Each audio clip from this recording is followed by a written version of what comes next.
হ্যাঁ ইব্রাহিম আলাইহিস সালাম আমার আব্বা রব্বুকুমুল আলা দাবি করে তার কথা আগুন শুনল না। আগুন না শুনে আমার আব্বা জানের শরীরের পোশাকটা আগুন ছাইখায় করে পুড়িয়ে দিল। ও ইব্রাহিম, আপনি কেন সন্নুজ্জ্বল চেহারায় হাসতেছেন? আপনার ভিতরে কোন পাওয়ার বিরাজ করছে? আমি ওই পাওয়ারটাকে গ্রহণ করতে চাই। আল্লাহু আকবার।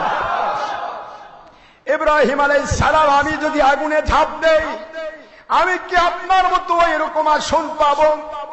ইব্রাহিম আলাইহিস সালাম বলেন, যা, তুমি কাফেরের মেয়ে হতে পারো, কাফির হয়ে জন্মগ্রহণ করো নাই।